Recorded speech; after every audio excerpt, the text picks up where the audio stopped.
Ladies and gentlemen, we are back with another episode of KeMedicine. This is KeMedicine Volume 4, The Oil of Youth. We are talking to my esteemed colleague, the doctor extraordinaire, science guru. This is Terrence Howard's worst nightmare. Man, Dr. EnQi in the building. appreciate that. I like that. Terrence Howard's worst nightmare. even though in reality, Terrence Howard is my worst nightmare. He is like young Pharaoh with a larger audience. Like just everything we said last week, but the only thing is he's speaking to millions of people. So it's just crazy. That's wild. That's wild, man. So today we're going to be getting some interesting subject matter, but need a little warm up real fast. I was on the internet and I was perusing, just looking at some music, and I ran across this one artist here, Uh-oh. and his song goes, "Is that your real icon? It's giving me a python." I think you need to see him. Eggplant in your DM. Do these lyrics sound familiar to you, Dr. EnQi? Yeah, that's a song I have called Artificial Intelligence. Oh, okay, all right. Yeah, I thought that was you. I thought that was you. You had some interesting things to say about sex dolls, and I was just trying to figure out, where are you at on this whole artificial? It seems like you might be getting one of them Elon bots. Where am I with artificial intelligence?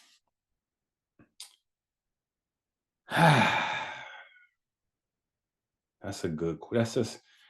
Are you getting the sex doll? Because that's the song said you was signing up. You on the wait list for the sex doll. I'm just wondering. No, it is. I was on the wait list.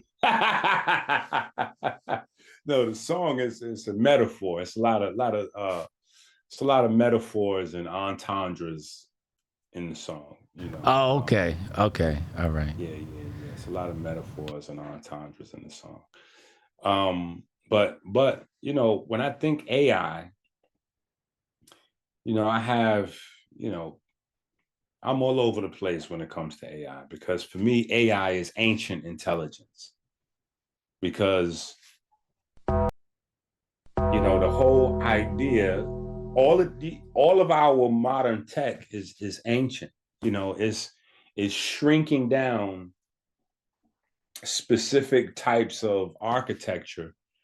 That in Asia, in Kemet, it was just, divine worship. But in Asia, they did the feng shui thing. And, by the time it got over here and they shrunk it down, it went from microwave valley to silicone valley. But, we have a book on, I got a book on it. I got a book on it, but we have a book on some of the ancient temples and how motherboards and microchip architecture was taken directly from some of these ancient sites. So and then you put that in juxtaposition to the fact that most of us have already turned over our innate intelligence to external intelligence. We haven't been counting for the last 40 years. People don't count. We went from calculators counting to phones counting, registers counting, laptops, computers counting. Like, we don't count anymore. Our minds are going to mush. We don't count. And so we don't have the same ability to recognize patterns, which is a problem. We don't read anymore. We don't remember, phone numbers. We don't remember dates. Like the computers, we want audio books so that the books can be read to us. We organize our dates in our phones or planners so that dates can be remembered for us. We've got dragon speech, whatever, so you can like talk instead of writing. So we don't write anymore like the computer's writing for like, so, the whole conversation about, it's an interesting space, because I've had debates on both sides with artificial intelligence. And then I've had conversations with folks that are anti artificial intelligence. And these same people will ask me, when am I releasing books on Audible?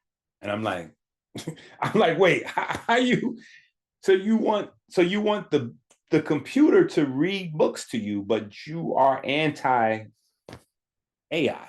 That's interesting. Is Siri enabled on your computer right now? So I don't know, man. It's a, and then for instance, if you do the medical history, right? If you do the medical history, there was no shortage of people going down Illuminati conspiracy theory roads about the computers taking over, the cyborgs, and these concepts aren't new. These concepts have been around for 100 years. And people were like, no, I'll never do this, I'll never do that. And then as soon as they get to the hospital and they like, listen, there's no way, we don't have a way to fix your heart.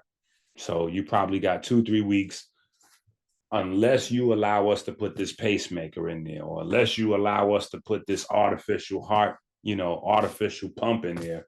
Like, so now you got people running around. We have a population of people that don't have real hearts. That's real so fast.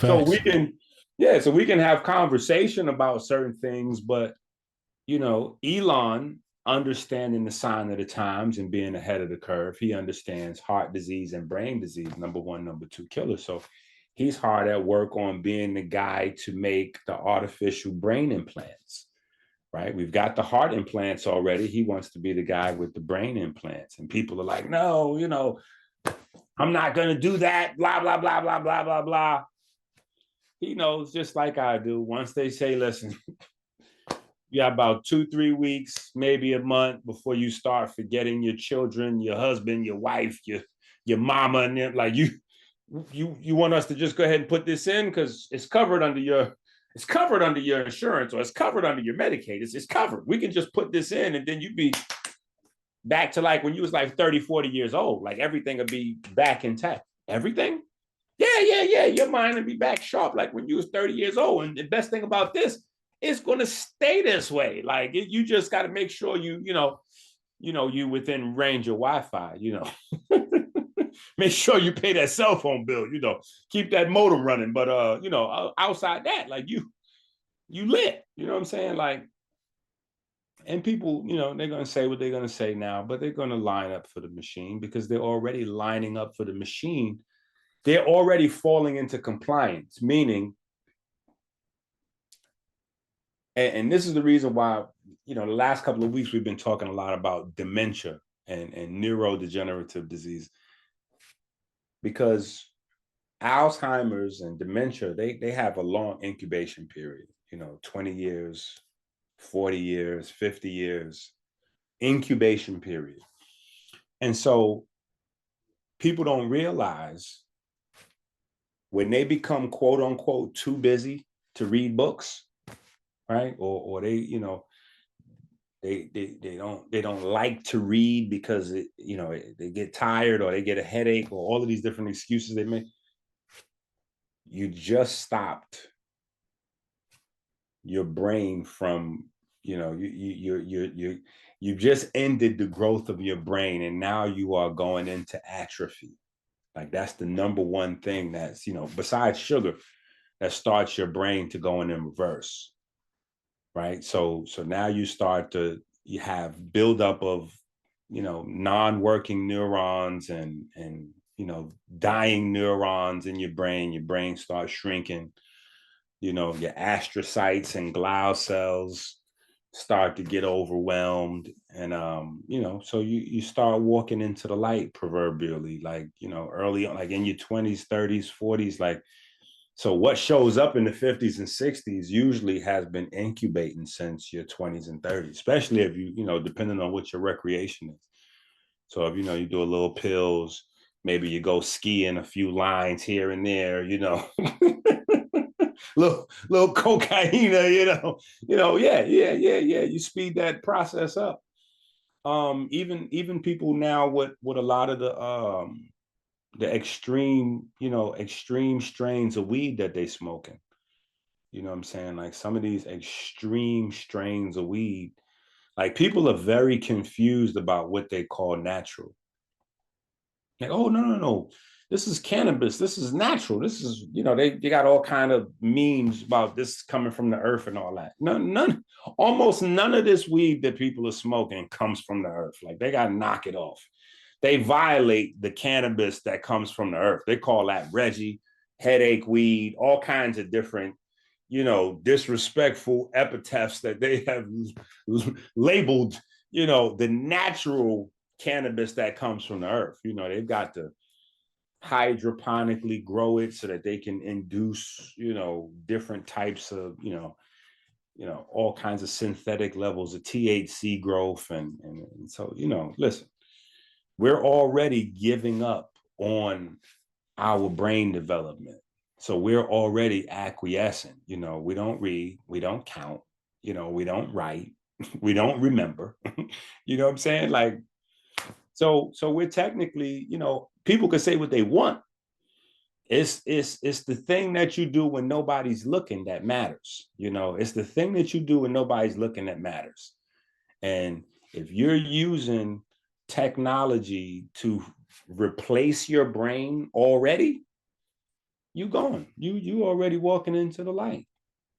You know what I'm saying? So I got another question for you. Yeah. Then we're going to talk about the oil of youth. There was a brother online, and he was walking around with copper bracelets on his wrists. And he said this is going to help his... Are there any benefits to copper on your wrists or anything like that?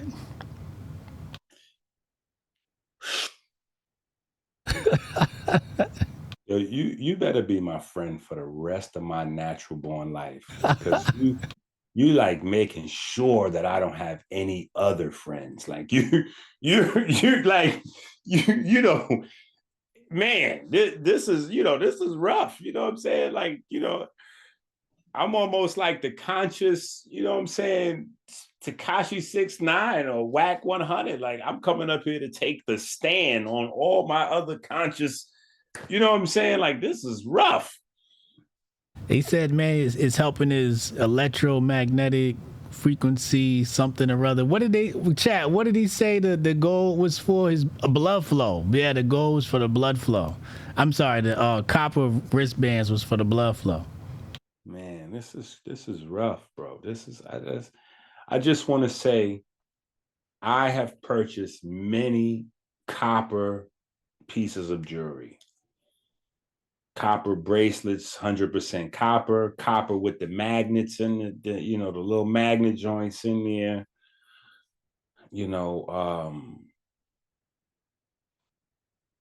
The copper bowl magnetizes the water. I've went through a lot of different phases. You listen, don't just you relax over there, HJ. Just you gotta relax over there, okay? Now just let me, you done already put me on the stand. Now I gotta testify. So now I gotta roll this out as gently and as affectionately as possible now that this is rough here. This is rough here. So it's fake news. All right, go ahead. Continue. No. So let me say, so I've been through many phases in my conscious journey. And so the brother is on the right track. Brother's on the right track. He's on to something. he's on to something. And if he continues down that road with study and diligence, and then segues into some anatomy and biochemistry, or maybe just bumps into a bag full of Dr. EnQi books, like it's gonna get him to go in the, because he's at like a sensitive juncture in his learning, his journey right there. You know what I'm saying? And so he could easily wind up looking like one of these guys that's wearing like, crazy big, oversized, like crystal rings and just looking ridiculous out there. Like we just don't understand. And this really speaks to colonization. This speaks to colonization. Hold on one second. My children's going crazy. Quiet on the set, please. Thank you. We need EnQi to rip the Band-Aid off. This soft touch is not the Hotepistan way. Chat if you agree. One's in the chat if you agree. He got to rip the Band-Aid off. This is Hotepistan, damn it. Listen, when you have children, right, what you do is you don't rip the Band-Aid off. You pour a little peroxide on it so that the water can relieve some of the adhesion. So when you pull it off gently, it's all smiles. Now, see, this is what I'm saying. When we factor in the colonization issue, right, we realize that there's a group of people that, they would look at this guy with the copper, and I'm sure if he's doing the copper stuff, I'm sure his crystal stuff is not far away. I'm sure the crystals are somewhere. Yeah, I'm sure the crystals are somewhere around, and he's telling somebody about the green crystals is going to bring him some money, and the red crystal's going to get him a girlfriend. Like, I'm sure he's right. He's in that space. You know what I'm saying? Like, he's in that pocket. And listen, I've been in that pocket. I understand. I've spent plenty. A lot of the help I try to give folks is because I have been on the most ridiculous, craziest conscious journey, as well as health. Like, I've bought all the products and tried every protein. Like, so I'm just saying, there's a group of people that will look at the brother and they will, depending on, there's different perspectives based on who you are in life, right?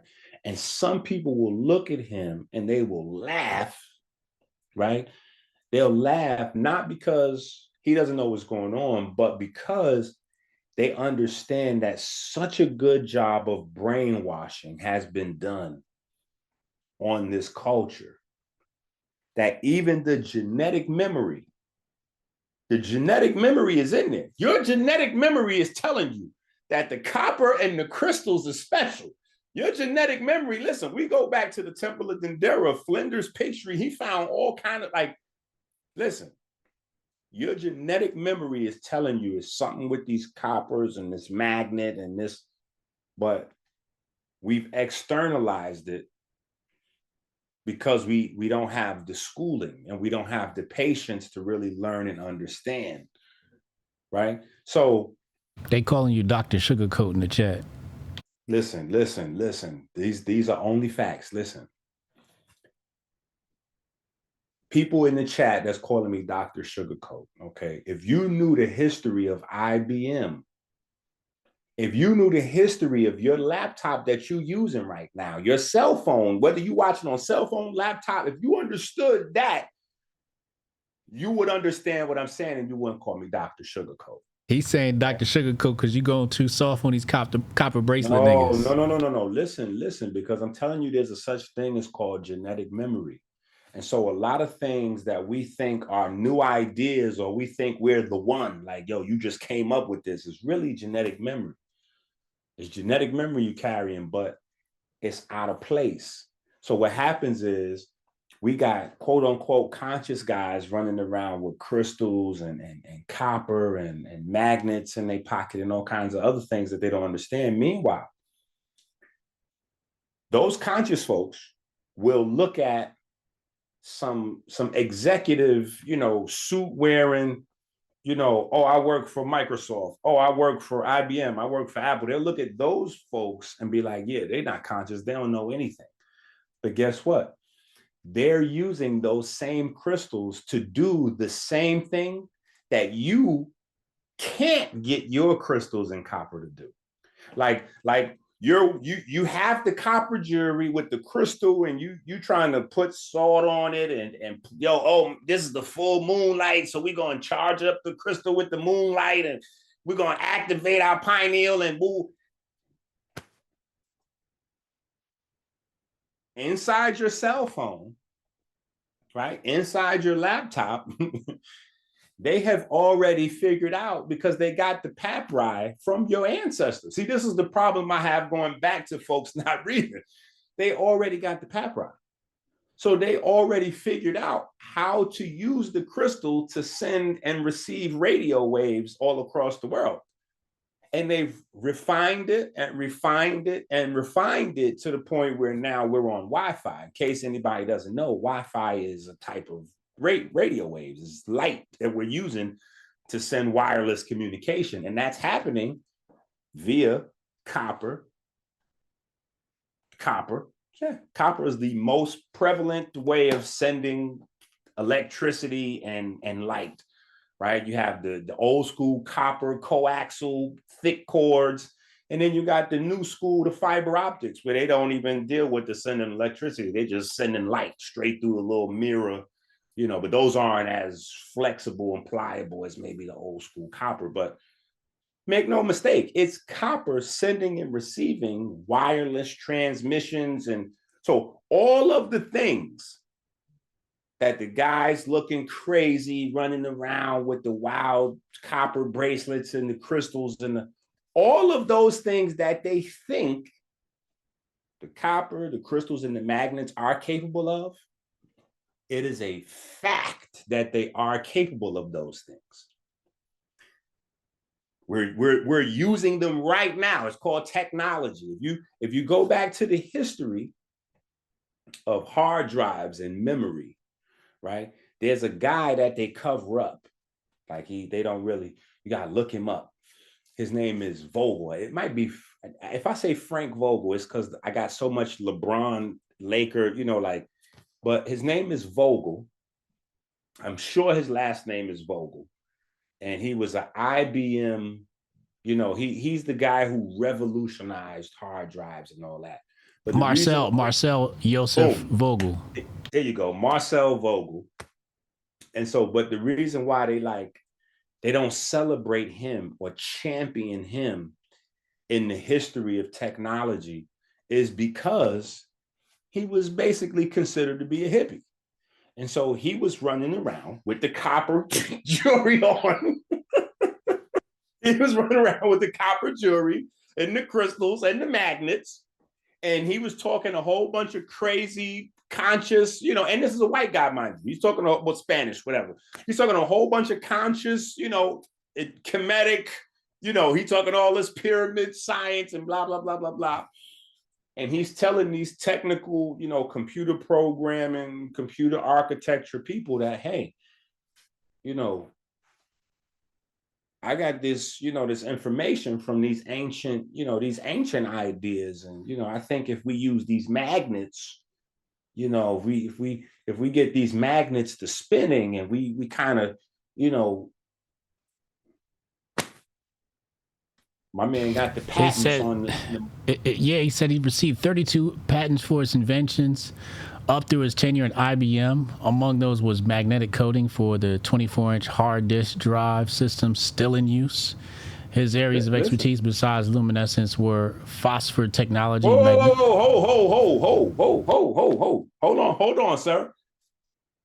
I don't want you to go see. You almost went past something that go back. His areas of expertise besides what?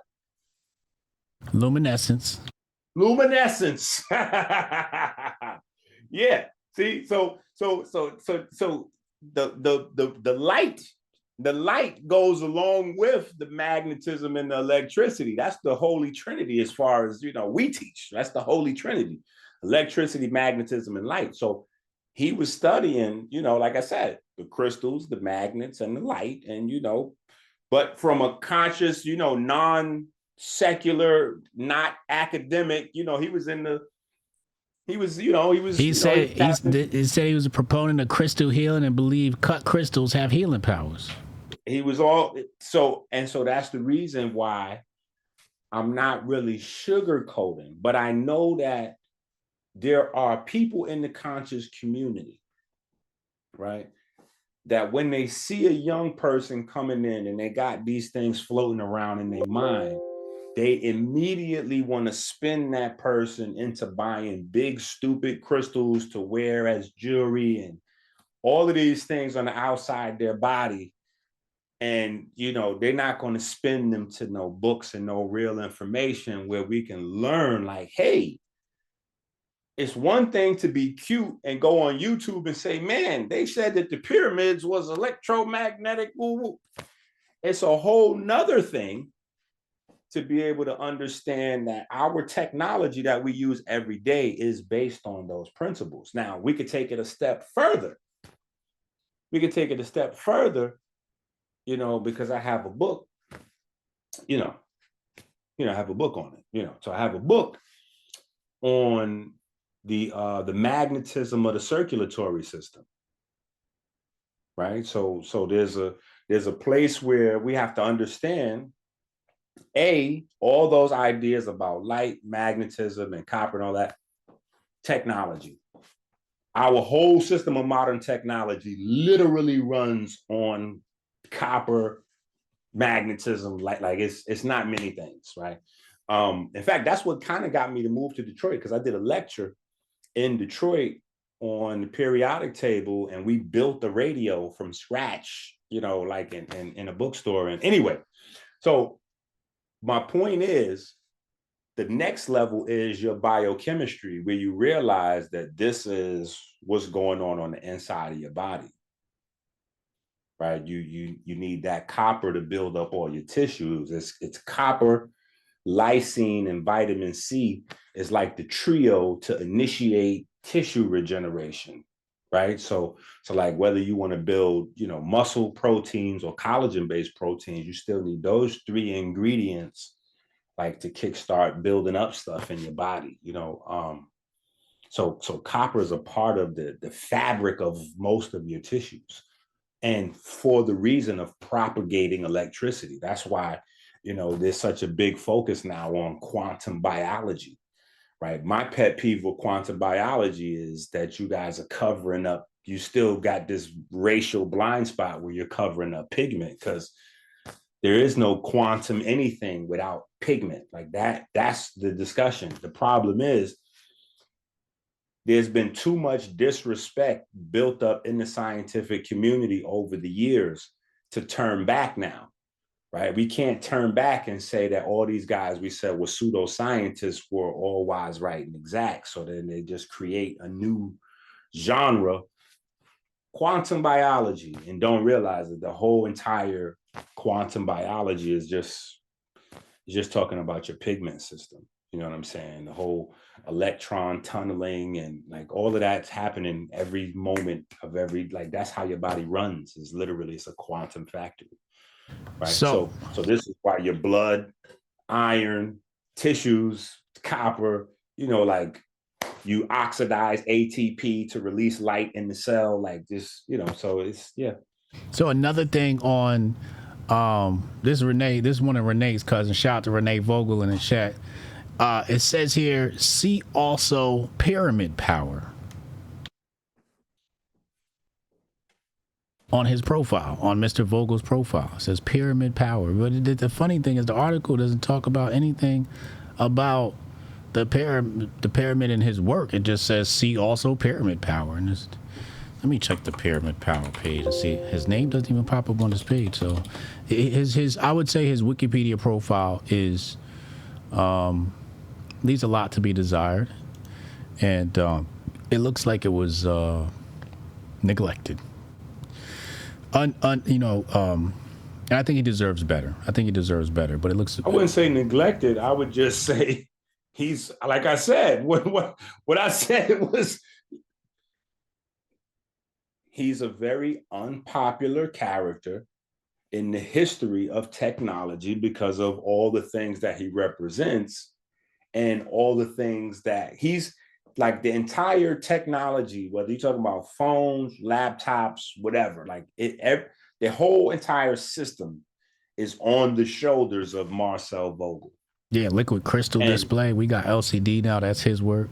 And the whole problem is he credits that back to some ancient, out of the box, non-academic, so they can't. See, here's the problem. You cannot change the universe. People don't understand that. That's why the truth is so powerful. You cannot change the universe.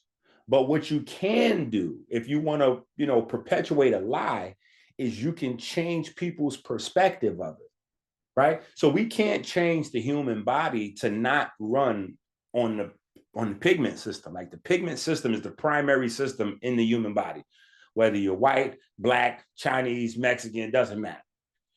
But we can change perspective of it. We can say, it's quantum biology. We can make it seem like there's something else that's translating light and electricity inside the human body, or like it's mysterious and we don't fully understand it to, so we can use Marcel Vogel's innovations, but we don't want to cite where he got them, right? Like right now, there's this whole renaissance quietly of Nikola Tesla. And, early on, a lot of people knew, but it's like they got hit with the Will Smith neuralizer and forgot that Trump's, was it Trump's uncle or his pop? Was his uncle something that got owned all of Tesla's? Yeah, he had all Tesla's intellectual property. And then Trump and Elon somehow was tightened, and somehow Elon, like, come on now. So, we got these blind spots, like we just missing, like, so, okay, so Tesla's work is in the Trump family, and then Trump like, listen, shoot me a few dollars. Listen, I got you covered. I don't know what to do with this. You hold on to it. Don't worry. I'm about to get back in the game. I'm gonna put you on the team, regular homeboy, like we assume because these is white folks, they don't have, like, they don't move like how we move. Like we thinking because these white guys, they don't move how we, listen, we don't know what to do with this. It's sitting in the attic collecting dust. You hold on to this. Go ahead and do what you do. Shoot me a few dollars on the back end. Yeah. So all of a sudden, but here's the problem with Tesla. We forget the problem with Marcel Vogel was the same problem with Nikola Tesla. Yep.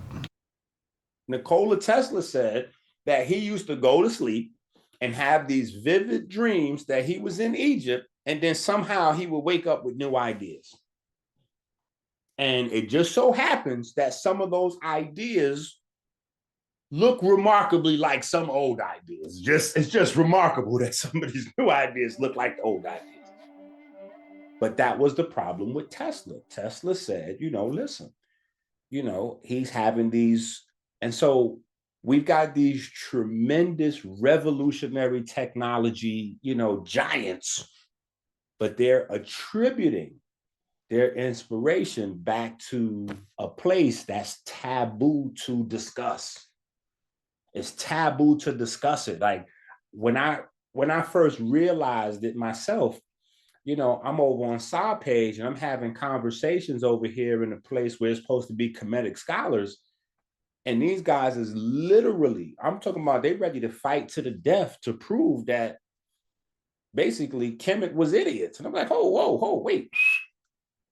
You do know that the first surgeries and medical instruments and like is that not, wait, I'm looking around like I'm in Black Mirror on the Twilight. I'm like, is this not public information? Like this, because we can pull it up still. It's like this is what they teach in medical school. Like forget about like Black YouTube. Like in medical school, they have to teach the history of surgery. Like it all goes there. Whether you talk about neurosurgery, heart surgery, it goes there. You know what I'm saying? So it's a taboo. Like it's if you think about it, back in the Greco-Roman time, when the Greeks had kind of, just past their peak, where the Romans was kind of taking over from the Greeks, the most hideous, the most heinous, the most heinous crime that you could do was to be caught, quote unquote, worshiping the sun. You would be treated worse than a person that was caught raping a woman or raping kids. You would be treated worse than a murderer. Like that was the highest level crime that you could commit. Why? Because there was some truth that needs to be hidden. You know what I'm saying? Like that's the whole thing. It's like there's these black spots, these blind spots that have to be maintained. You know what I'm saying? Like these are, quadrillion-dollar industries have been built around these blind spots. Like that's why, even with the conversation of like reparations, I just be looking at people like, when you say reparations, what are you talking about exactly? Like, because I may also agree that reparations might be due, but we might be having two different conversations. So what are you talking about? Oh, well, slavery, boo. As soon as that conversation starts, I'm like, oh, okay, nah, we not on the same. I disagree. I'm out. Tap out. Soon as you FBA, yeah, I'm out. I'm out. I don't agree. I'm tap me out of there. Now, if you want to talk about intellectual property, if you want to talk about the money and the power and the opportunity amassed from stolen intellectual property, woo! You gotta put the biggie. The sky is the limit, and you know what you get. What you want. What you want. The sky is that number is astronomical. Yeah, that number is astronomical. I mean, all of this stuff is built on stolen IP.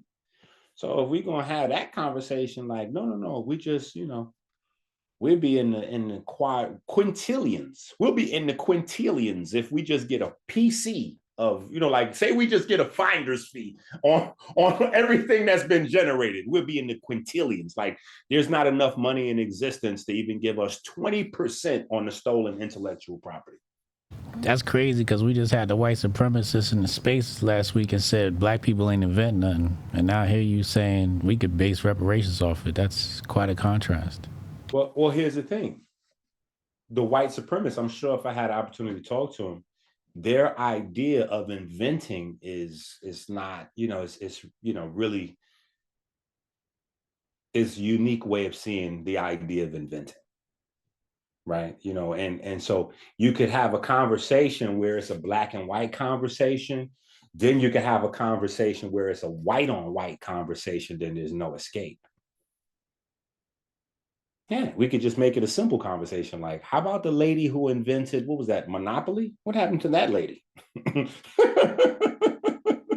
What happened to that lady? I believe she died broke. I don't think she got any money for Monopoly. You know what I'm saying? Like, so there's a different, the idea of invention is different. You know what I'm saying? So, it's like how, people in elementary school, children innocent, they only know what people teach them. And so there's no shortage. Like, you're not special. I'm not special. I'm sure there's 1,000 people that'll watch this video and think that they might have been special, but you weren't special. When you were in elementary school and your teacher told you Christopher Columbus discovered America and it was Indians here, and then you said, wait a minute, how could he have discovered a place where people was already living at? We're not special for thinking that, because I immediately disrupted my class. I got in trouble. But I'm not alone. It's the innocence of a child. When you're taught something, you just automatically see it and like, whoa. So you can discover a place that people already live? I'm confused. Like, so that's that same source of thinking where you can invent something where people have already, Pythagoras, he came up with the 3, 4, 5 triangle. It's like, whoa. What year was Pythagoras supposedly born? Because I'm almost certain the pyramid was already Like the pyramid with the 3, 4, that's kind of right in the structure, right? So that's right there. Oh, yeah, he couldn't have invented. No, he invented that. Okay, well then clearly I'm in the wrong because I must have the context or the definition of invent. I'm just So that's so there's this different ways and perspectives on seeing the term invent. Like there's a lot of folks that they believe you can discover places where people already live or invent things that already exist. You know what I'm saying? Like, just depends on how many people heard of it. I mean, you came up with it, but how many people would you share it with? 10, 15, 20, 100? Maybe you shared it with some folks that are all dead. Well, hey, I can invent that again. Like I can invent it again. Yeah, and get popular, and then it's all me. You know what I'm saying? Like that's so Well, what it is. that's one hell of an intro. So, there's this magic elixir that we call the oil of youth. No Diddy, no Diddy, no Diddy, no Cassie. The oil of youth. Will you impart on us the great knowledge, great Dr. EnQi, of the oil of youth, the Batana oil? Okay, so we're gonna get you out of Batana purgatory. It's officially Batana oil. We made it. Batana oil. There we go. We here, baby. But so here's the thing.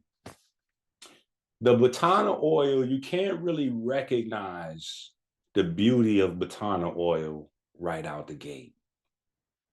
Right? Because Batana oil, like the crystals and everything else, has been poverty pimped,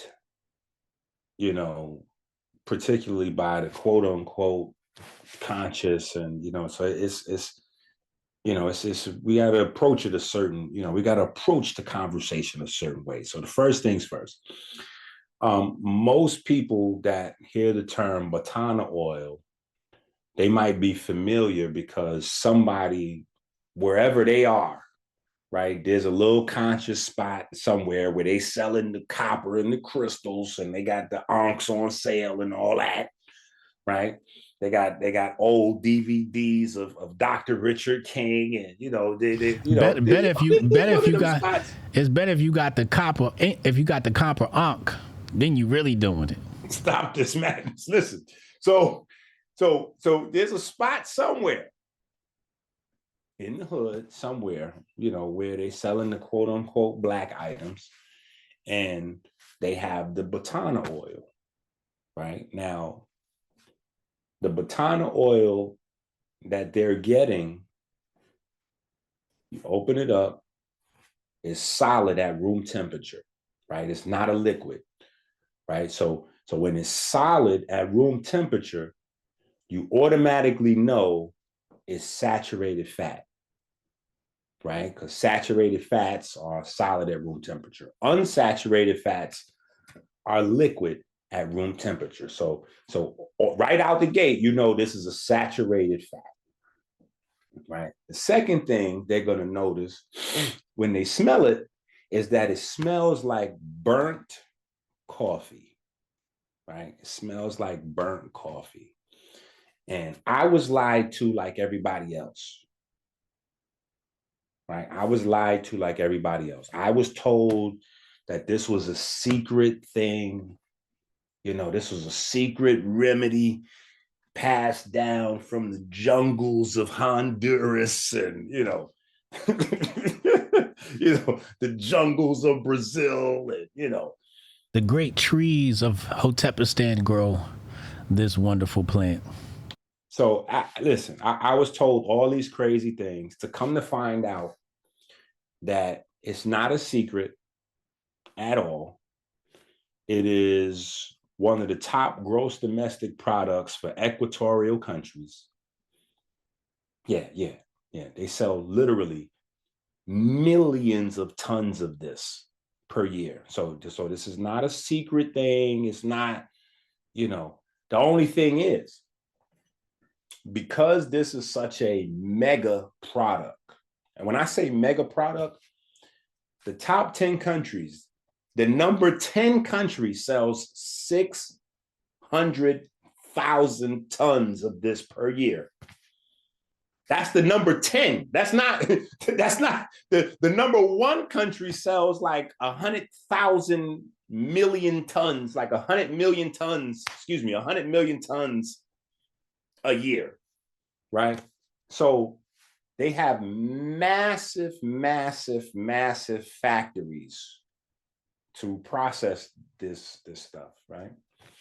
And so Batana comes from palm trees. It comes from palm trees, right? And so they have massive, massive factories that process this stuff. And when they're processing it, a part of the purification process is heavy heat is involved. And so there's a lot of waste that they get rid of, right? So the actual pure product is a unsaturated finished oil. It's a unsaturated finished product. It's a very pure, has no smell to it. It's an unsaturated, if you get like the low quality, you can cook with it, red palm oil, you can cook with it. But if you get the high quality, which is the Batana or the Oja oil, right? All of the plant nutrients and everything is intact. The pigments are there. So it's like a reddish, amberish, brownish color with no smell to it. The burnt coffee smell that the saturated Batana oil has is from hydrocarbons and polycyclic aromatic, the same chemicals that are in the, like when you grill meat at high temperature, the carcinogens that's created in any type of grilling or high temperature cooked stuff, that's what you actually smell inside the Batana. And a lot of people is rubbing that on their skin. You know what I'm saying? Like it's loaded with carcinogens, but they've been brainwashed. Remember what I said, you can't really change the universe, but you can change perspectives. So they've created these narratives so that when people smell the carcinogens, they believe that they're smelling potent nutrition.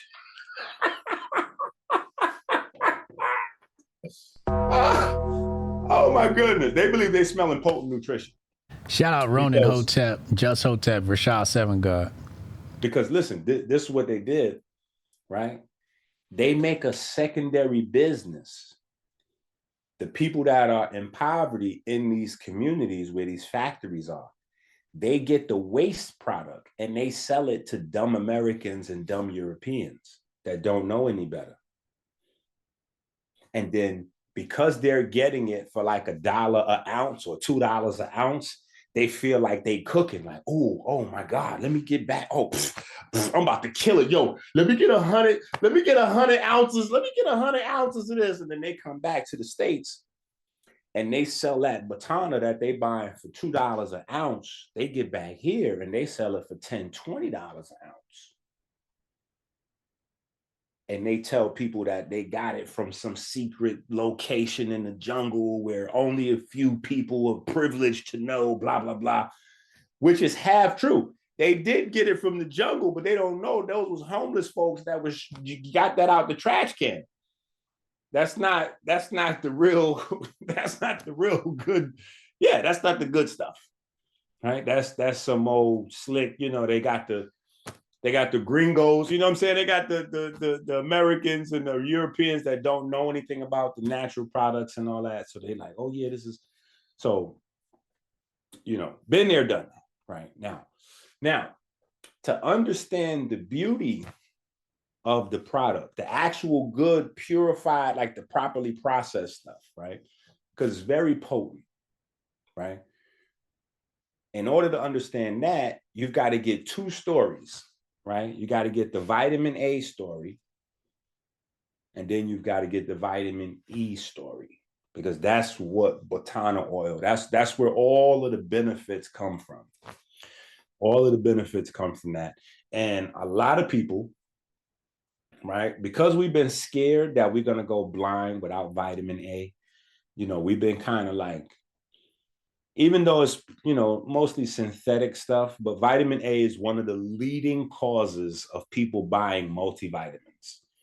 Like that's one of the main reasons people buy multivitamins. They're like, yo, I need to get my vitamin A. So yeah, I'm gonna just get this multivitamin with all this up in there. And then they don't really know because they probably don't do the homework. They're not in the community, they're not in the space, they don't know that vitamin A and vitamin E, along with vitamin D. Vitamin D just didn't really kill anybody, but vitamin A and vitamin E was hot for a little while because the synthetic versions was linked to cancer risk.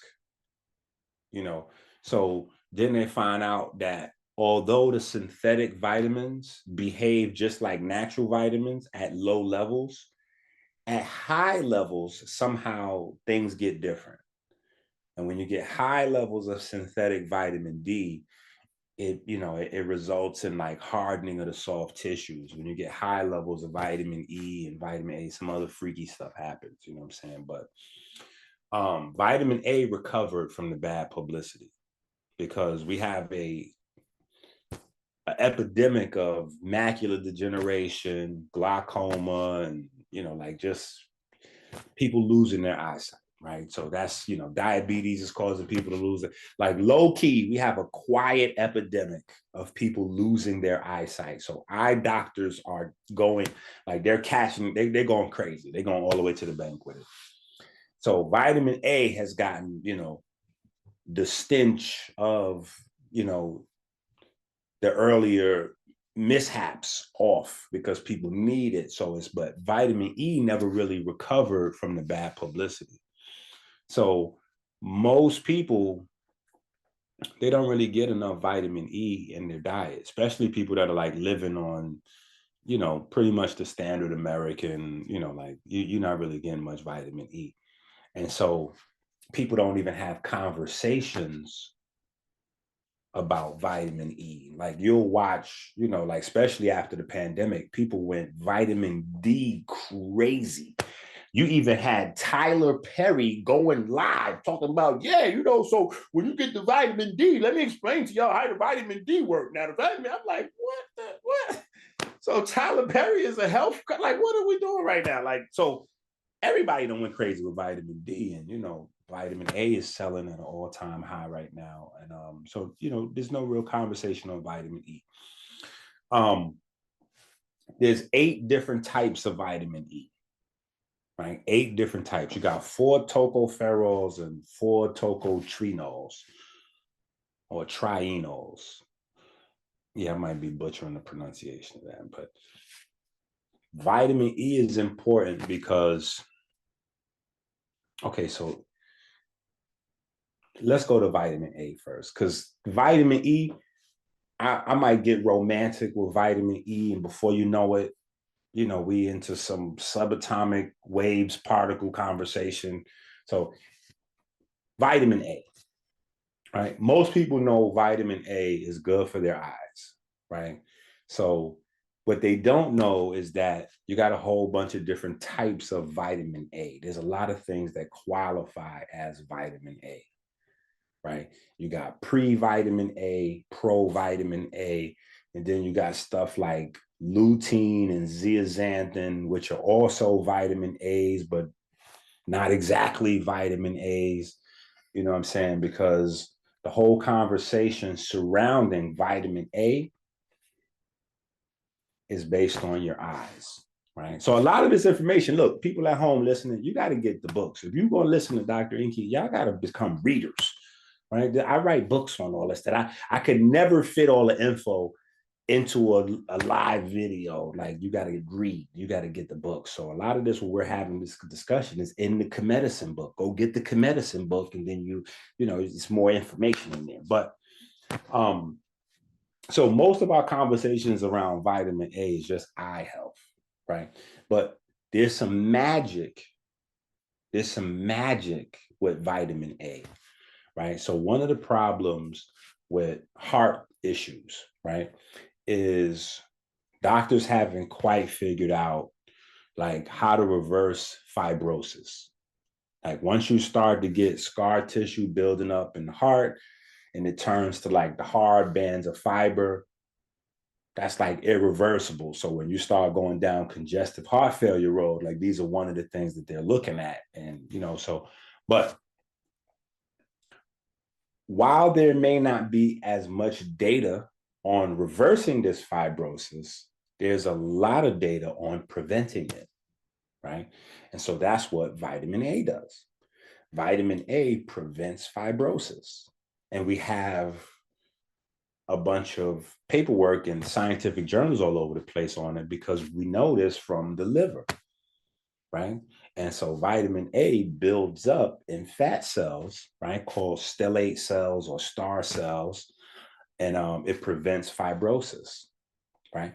So the problem is, we don't realize that we need a bunch of different types of vitamin A, right? It's not like we're living backwards with our nutrition. Like we're waiting till like we get sick or we get paranoid about something, and then we try to go get the one thing. And what I found out in my studies is that most times it's not a one thing. Like for instance, people are most familiar with vitamin D, right? So what happens is you build up cholesterol in your skin, then the UVB light hits the cholesterol and starts the transformation process of that cholesterol to what later on we know as vitamin D3.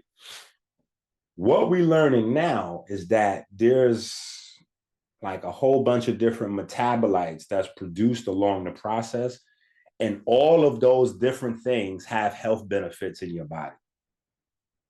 So there's no way for the synthetic vitamin D to match the power of the actual natural vitamin D. Like it's a cool band-aid, you know what I'm saying, to hold you over, but it's nowhere near the same thing because when you convert that cholesterol with light, you produce all of the different metabolites, and all of those metabolites do stuff. All of the metabolites do stuff. We go through like that whole vitamin D, for instance, that whole conversion in a book called Photochemistry. You have a photochemistry book, and we kind of walk through some of these processes so people can see and get a better understanding of. But all of these different, especially the fat soluble vitamins, they all work like this. There's not a one, there's a cascade, right? So vitamin E, there's 8 of them. Vitamin A, forget about it. We got different types, and some of them work like this and some work like that. And so you need not lutein or zeaxanthin, you need lutein and zeaxanthin and the different beta carotenes and, all of those things collectively. So understanding what vitamin A can do for your heart, right? That's one of the things that's not discussed that makes it, that makes Batana oil that's particularly rich in all of these different natural forms of vitamin A potent, right? Then we have my pet peeve, pigment, right? Vitamin A actually helps differentiate stem cells to create pigment cells and new neurons. So vitamin A facilitates neurogenesis as well as new pigment cells, right? So as we are in this situation where people are literally and figuratively losing their mind,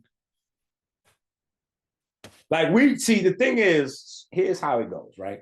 You have people that's not interested in health, and then, so they're off, give me a double cheeseburger from Checkers with whatever. Then on the flip side, you have the people that's interested, but they're looking for magical foolishness. Like they're looking for you to explain to them that you got this leaf from off of the top of the, like Mount, Zion, like they want you to find this, this weird herb and explain to them this crazy thing that nobody's ever heard of before. And it's like, hold on, you do realize that you don't even know how vitamins, like you don't know the basic bio, you got to understand vitamins for even that even makes sense. You before we get into strange, rare herbs and all that, you don't know vitamins. So it doesn't even make sense to go into these crazy. So, and then when we understand plants concentrate vitamins, minerals, antioxidants, you know, alkaloids, right? Then you know, it's like we come back to square one because it's like, no, we need to know vitamins, minerals, alkaloids, antioxidants before we learn plants, because plants are just receptacles of those things in nature. So, like we talk about Batana from palm trees, right? We talking about vitamin A and vitamin E, right? So, so vitamin A is able to rebuild and regenerate or help your body to facilitate regenerating pigment and neurons. Like this is powerful, as well as preventing your heart from building up fiber tissue that you can't really, as far as we know, you can't reverse, right? And so most of the people that's building up fiber in the heart is because they're not getting enough vitamin A, right? And then you go, well, where's the vitamin A at in the food, right? In the food, the vitamin A is in the section that we always skip. That's why when we go to the supermarket, there's a reason, a psychological reason that the produce section is where the entrance is. Like we walk through the produce section as if we don't even see it. We walk right on past the fruits and the vegetables. We just go on and yeah. But I started a challenge. I did a series of books. One is called Kitchen Chemistry. One is called Orthorexia, and the other one is called the Autodidact, right? Just easy. Autodidact, Orthorexia, and the Kitchen Chemistry book. And in those books, I was talking about a challenge, the Green Man Challenge, 10K a day of vitamin A, right? 10K a day of vitamin A. And just you pick your sources, you know, watermelons, sweet potatoes, greens, you know, carrots, all kinds of stuff. You know what I'm saying? But Batana happens to be particularly rich in a bunch of these things, and this is the palm tree we're talking about. And when you go to vitamin E, or like we affectionately call it, vitamin electric, or the vitamin engineer, right? It's because vitamin E facilitates your electricity in your body. So, like when people have these conversations where people are getting to this space where they're just realizing, like, okay, so yeah, the body's electric, right? And then there's a bunch of weird conversations we could have about it, or we could have a scientific conversation about your body being electric, and we can use terms like, you know, redox. Redox is just the academic way of discussing electricity in your body, right? You got electrons going in one direction, protons going in the other. We're talking about electricity, right? Or we can talk about the behavior of mitochondria. You know, everybody is going crazy about, oh, well, Thomas Seyfried and, you know, Otto Warburg and, okay, this what they talking about is not new. We got the Pap Rider proof, and I just be slapping folks right upside the head, like, you know, like this. We got the Pap Rider, you know. These are not new concepts, you know what I'm saying? But they couched it in new language, so it gives people the idea. You know, we're going back to that inventing thing. You know, they couched it in new language, so you know it's. But yeah, Thomas Seyfried is expounded on Otto Warburg stuff, and now they're rewriting the idea of cancer, right, being you know, a nuclear DNA issue and more being a respiratory issue in terms of, you know, mitochondria, respiration. And the thing is, we got to realize, and so here's where vitamin E comes in, right? So on the surface level, what we hear about vitamin E is, you know, vitamin E is an antioxidant, right? But it's a specific type of antioxidant. You got a bunch of antioxidants in nature and that your body makes on its own, right? But they all do different jobs. when you lump them all together and just go antioxidant, that's like, you still don't know anything. The moment you say it's an antioxidant, I'm still listening. Like, okay, what does it do?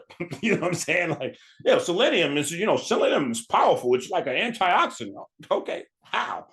You know what I'm saying? Like, you need to get into it. You know what I'm saying? And what vitamin E, what makes it special is it acts in tissue membranes.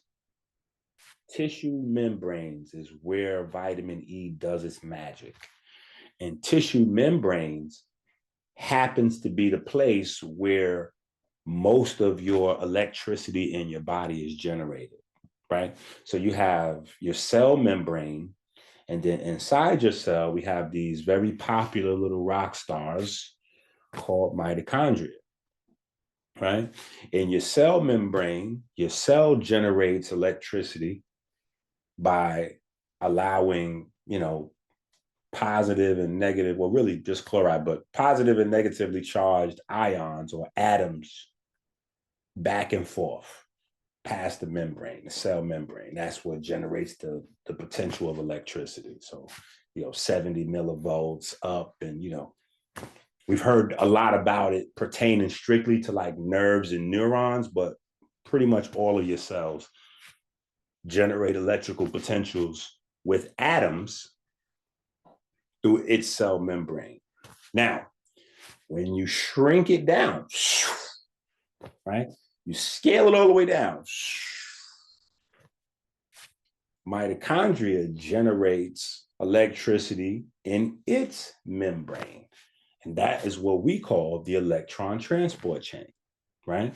The difference is your cell uses atoms, mitochondria uses electrons and protons, right? So every time an electron is passed through a pigment, a proton goes from the inner matrix to the outer matrix, right? And then when we have conversations about like the electron transport chain and people try to sound really deep, we forget all the other stuff attached to that conversation.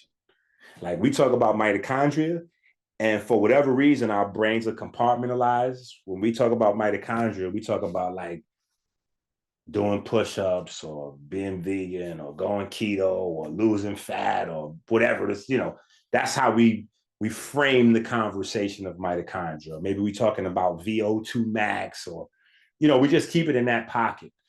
And we forget all of those other conversations about quantum mechanics, right? We forget double slit experiment. We forget photoelectric effect. We forget quantum tunneling.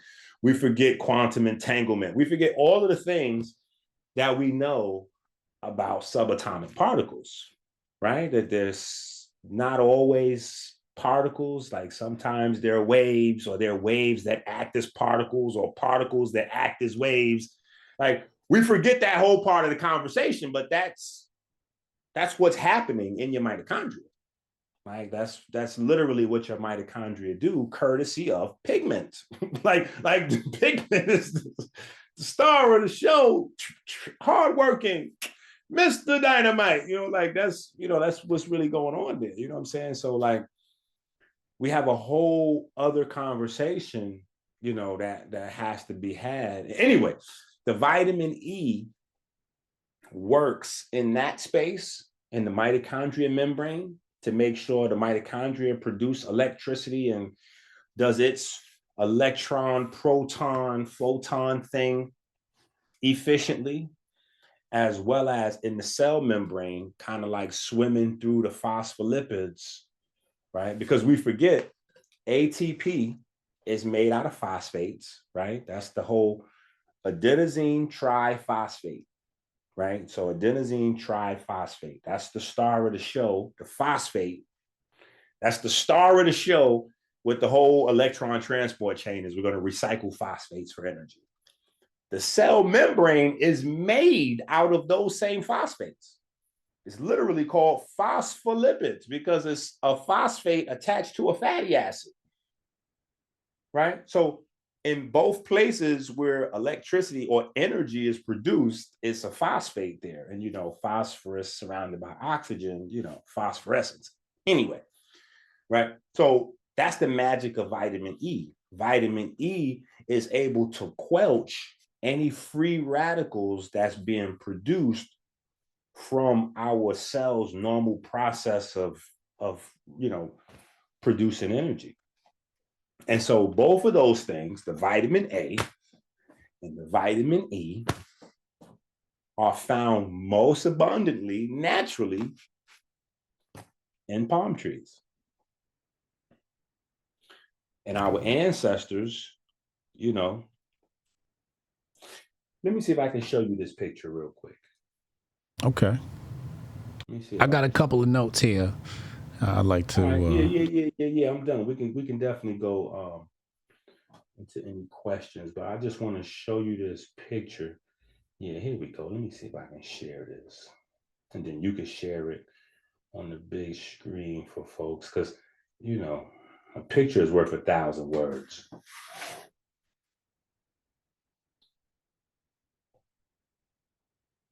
Oh, he bowing at the palm. So when I be saying these things can be good, we can trace these things back. When I be saying, like, yeah, we can trace this stuff back. I don't just be freestyling. It might sound poetic, but I don't just be freestyling. Like this is, I'm reading, I'm studying. Like this stuff is, and so what happens is, if you don't have the knowledge, right? If you don't have the knowledge, this is where you get to label superstition, right? Because you can say, what is he doing? Like, why, like, did they worship? Like, were they worshiping trees? Like, this is where they get to call your ancestors stupid, but like not use those terms. They just get to, insinuate like they must have been idiots. Like, so they was worshiping trees. Is that what they was doing? Like, no, they wasn't worshiping trees. They understood, they revered, they showed appreciation for the intelligence that, like right now, we have a series of books called the Ebers Papers. All right, stop And sharing.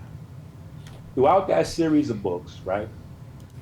Throughout that series of books, we talk about the plant origin of most of the medicines that are popular medications now. And one of the things people have to realize is there are no medicines that have been invented. See, we coming back to that concept again, right? So people get credit for inventing a medicine, but they're not. What they do is they research chemicals, compounds, molecules that are in plants. Then they isolate that compound or that molecule, and they patent the replication of that isolated compound or molecule, and then they now get credit for inventing a medicine. But it's actually another intelligence that's actually inventing, that's creating all these compounds and molecules. And so our ancestors understood that and gave reverence to that intelligence, right? But that's the intelligence that science has been fighting against low key all this time. And so you have this conversation about, intelligent design, versus evolution and all of this other foolishness. But, that only works with folks that are not, that again, don't read. Let's go back to something you mentioned. You mentioned the double slit experiment. What makes that thing so special to you? Beautiful.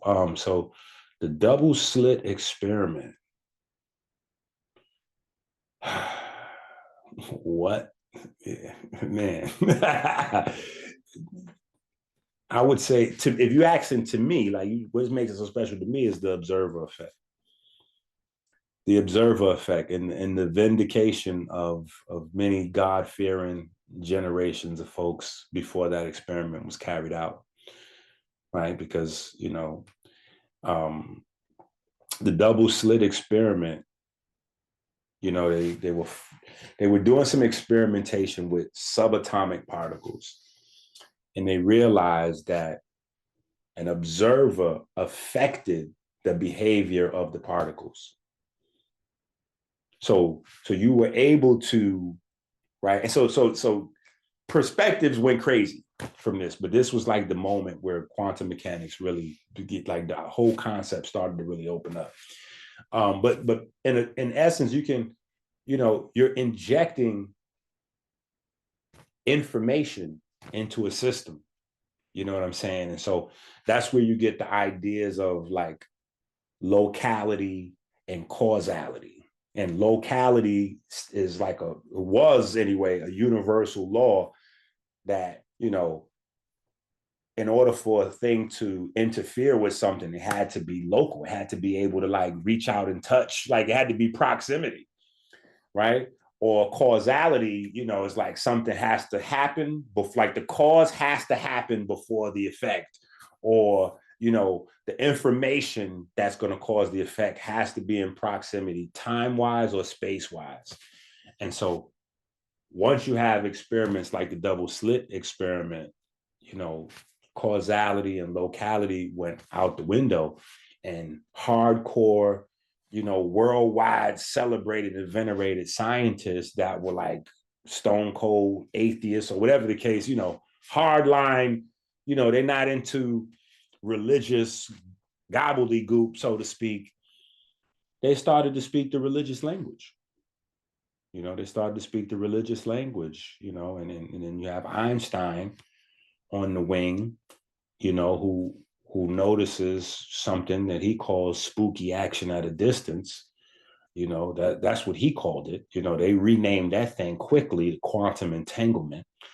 But we have a book on it. You know what I'm saying? And one of the questions we're asking in the book is, what do you think made it spooky? Why do you think he said it's spooky action at a distance? Like, why do you think he said this is a scary thing? Like, what made it spooky? People just jumped right to the facts, like the entanglement. They want to talk about electron spin up and information transfer. And I'm like, don't skip over the let's go back to the spooky part. Like, what made this spooky? Like, yeah, because that's an interesting word right there. Not to mention the fact that they used to call black folks spooks. You know what I'm saying? Like yeah, let's just let's tap into that a little bit though. What's spooky action at a distance? Are they saying is this black folks acting at a distance, or is it something scary? What's scaring these non-believers? I'll tell you what scares the non-believers. The fact that they might have just proven. See, people forget his name is Einstein. His name is Einstein. So this is a Jewish man. Regardless to the fact that he might be in the science world and he came up in Germany and blah, blah, blah. He's a Jewish man. So he came up with, bar mitzvah and, all of the Kemetic ideas that have been masquerading as the Bible, the new papyrus of Annie. He's got all those ideas in his head. So when he sees what he sees, it's only one thing that could be in his mind. He goes, wait a minute, so the subatomic particles, this information is being transferred back somewhere. Speed of light. Where is that place? And take it a step further, information is being transferred to. So now let's double back to our conversation just a second and go with the vitamin E. See, people have these conversations and they don't get it, because when they talk about electrons and protons, this is stuff that's in the laboratory, or this is stuff on YouTube. This is not, they're not realizing, whoa.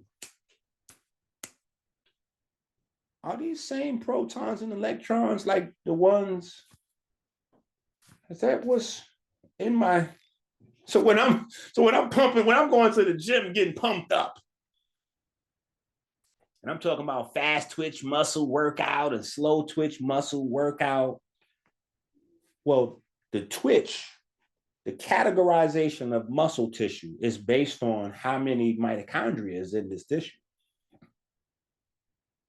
the amount of mitochondria in the tissue tells me the amount of subatomic particles that's in this tissue. So, okay, wait a minute. So in Kemet, they had weighing of the heart ceremony. Weighing of the heart ceremony. Now, post Kemet, heart disease is the #1 killer.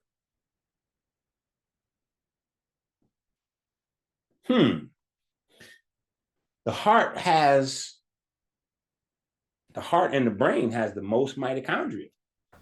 So we're processing this spooky, what is this attached to? We now know scientifically it's attached to something somewhere. Spooky action at a distance. Right. So these are questions that people just rather not ask and rather not really look into.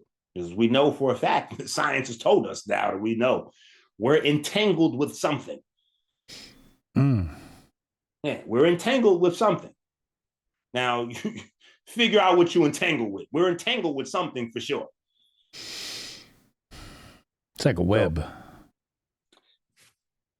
And, unfortunately for these folks, there's a concept for that. We call her Neith. Yeah, Neith. She's got the webs and the threads and, and they told the children stories about Anansi the spider, and all the information in the universe goes on the webs to the spider. And, we had a lot of different ways of teaching, advanced concepts, mnemonic devices, stories, like. So the whole thing with the Batana oil is it has the vitamin A and the vitamin E.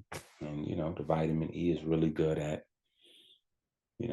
some of that mystical, magical area, that electrical. Because producing electricity, producing energy in the body, you produce a lot of free radicals. Yeah, you produce a lot of radical oxygen species, radical nitrogen species, radical carbon species, right? All grouped together called free radicals. And so, yeah, that's. So clean up our vocabulary here with antioxidants. People throw that word around. I'm guilty of it. What exactly is it? Isn't it something that's pulling out free radicals, that oxygen free radical? All free radicals. Just oxygen is the most popular. Like oxygen is the first thing science really figured out in terms of the free radical universe.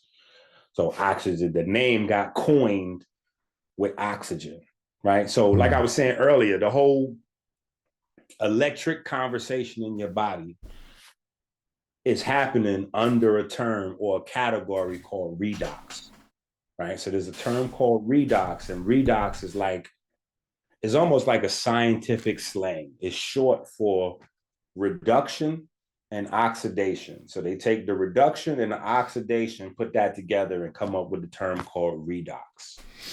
And so reduction is where you add electrons to something. Oxidation is where actually both of them have two definitions, right? So reduction could be adding electrons, or reduction could be taking away protons. On the flip side, oxidation could be stripping electrons or adding protons. So creating an electron surplus. That would be creating an electron surplus would be reduction. Creating the opposite of a surplus would be oxidation. Deficit. Right. The deficit. Okay. So that's where you get, and so all of the things pretty much broad spectrum that cause oxidation get lumped under the term free radical. You at least in popular conversation, you know what I'm saying? So you smoke a cigarette, it's oxidative stress. You eat some processed sugar, oxidative stress, right? almost anything that causes inflammation, oxidative stress. And so, you know, you have a whole bunch of stuff that neutralizes different types of free radicals or oxidative stressors. And those things are grouped under the antioxidant, you know what I'm saying? Antioxygen, right? Antioxidant heading. Yeah. Mm-hmm. Now, another term you used was fibrosis. What exactly is this fibrosis thing? Okay, so fibrosis is scar tissue. Okay. So your heart has to be super flexible.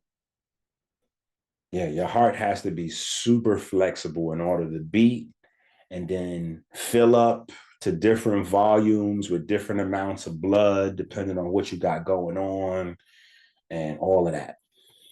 When you get scarification and the fibrosis happens, those elastic tissues turn hard and just rigid. So they can no longer stretch and be flexible like you need. So you can't use your heart. So that's the hardening of the heart. Literally. Yeah. Yeah. Vitamin A prevents that. So the Batana oil is something we can get at your website, right? Definitely. American Healer website? American Healer website. And how do you sell that? Is it, you know, different sizes? Little teddy bears. Okay. Little lovely teddy bears. All right. So it's like getting a hug, getting some love at the same time. You know, that's the touch from. So everything I do with my children. So that's more of a touch from my youngest twins, Kylie and Aubrey. They into teddy bears. Like that's, you know. So as far as they're concerned, everybody needs teddy bears. Like everybody needs hugs.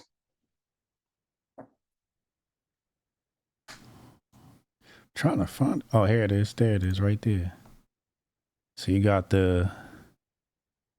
Hold on, let's bring this up on the screen.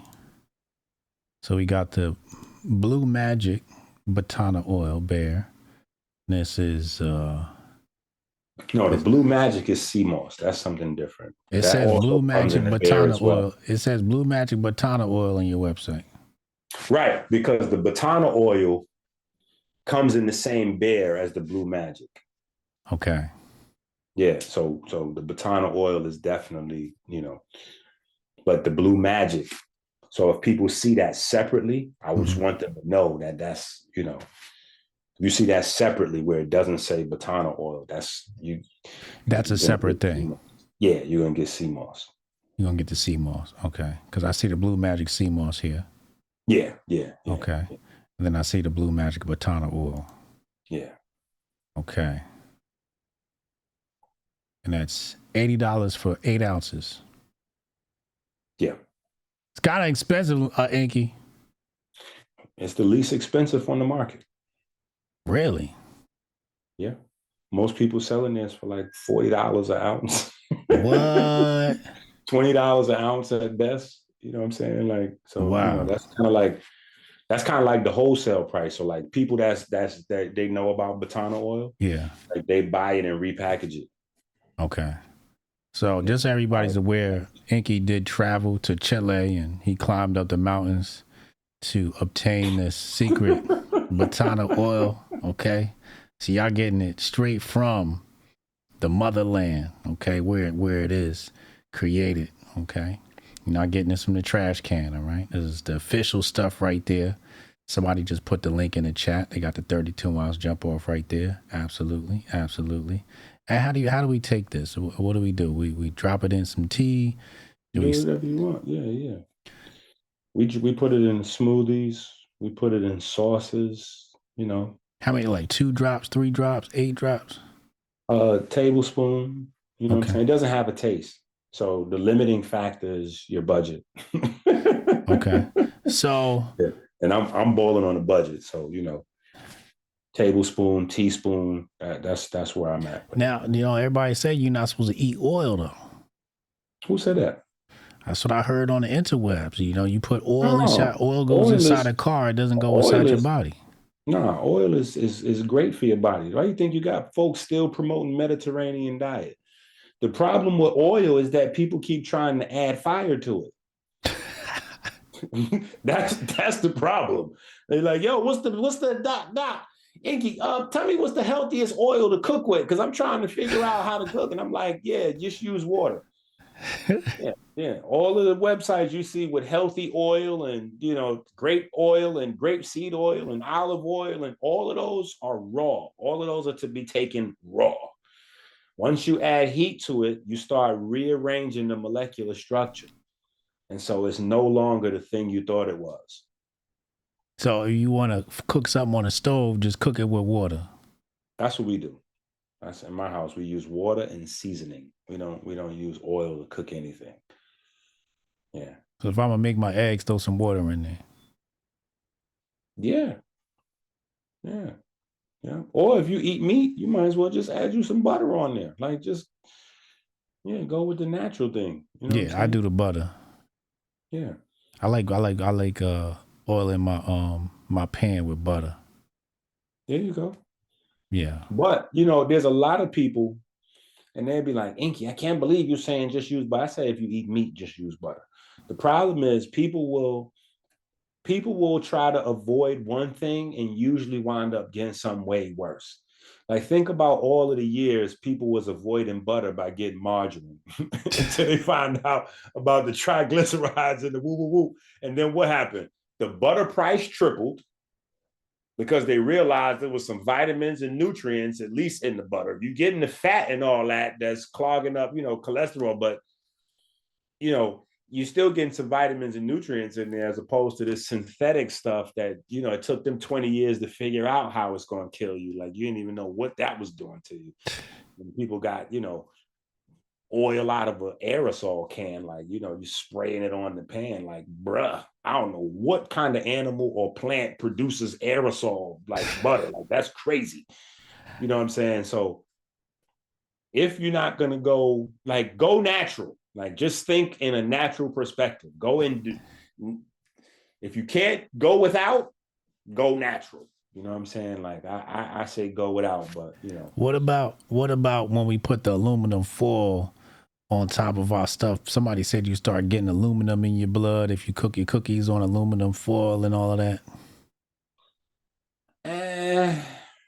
I mean, I don't know. They might be ODing. Yeah, they might be ODing. You know what I'm saying? Like, there's some better things. Like you're getting some aluminum from some of your cookware and some things like that, but it's such a microscopic level. Our bodies are not that fragile. Our bodies are designed, like we're here and we've been around for thousands of years. Aluminum is not something that was just invented. Aluminum been in this environment before we have. Right. So if aluminum was going to take us out, aluminum would have took us out a long time ago. The problem is because we're not moving the way we're supposed to be, because our lymphatic systems are not functioning the way they're supposed to be, our liver is not functioning the way it's supposed to be, our turnaround time to get toxins out of our system is drastically reduced. And so we're consuming toxins faster than we can remove them, which is where the problem comes in. You know what I'm saying? So it's not like you got to live like a monk in a cave, meditating, facing the wall like Damo or, like that, that's not necessary. But we do have to make sure that we have a fast turnover. We do have to make sure we have a robust NRF2 system, and if people are saying, what's the NRF2 system? That's the bigger problem, right? That's the bigger problem. Like, yeah, because people have been selling herbal detoxes since before I was born, and nobody knew what an NRF2 system was till Dr. EnQi brought that out to the community. I was like, hey, I discovered a secret. Everybody you've been buying herbs from been scamming. And I just got hit with mad tomatoes. Boo! We don't want to hear that. You scamming. Get your butt out of here. We don't want to hear that. I was like, all right. Have it your way. I'm telling you, you're taking them diuretics that's pulling water out of your system into your colon to make you have a bowel movement. That is not a real detox. That is not offering your body protection. Your body has a protection system. It's called the NRF2 system, right? That system requires a lot of different things in order for it to function. And that's what protects your cells from toxins and all of that. And so we built a detox kit around the NRF2 system. And, now, since we've been teaching about it for the better part of 10 years, people kind of like, at least that follow us anyway, they know what an NRF2 system is. But other than that, they're like, it can just be making up them Poindexter things from me, just be, but when people look it up, they go, oh, wow, this is a real thing. So, yeah, so you telling me that ballerina tea, that Cascada Sagrada is no good? You telling me that Senna tea, that ain't no good? I'm like, not really. That's not really, I mean, it has uses, but it's not what you think it is. Like if you're just having a peristaltic wave problem and you can't get the movement, sure, it's cool.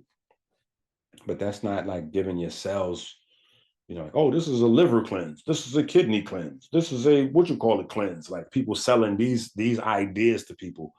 Like you can buy a cleanse for one organ. Like, oh yeah, here's a liver cleanse. And then you're going, so what we're going to do is I'm going to sell you the liver cleanse, the kidney cleanse. This is a heart cleanse and a spleen cleanse. And I'm like, yo, are y'all kidding? You might as well get the copper jar with the crystal on you. What are you doing?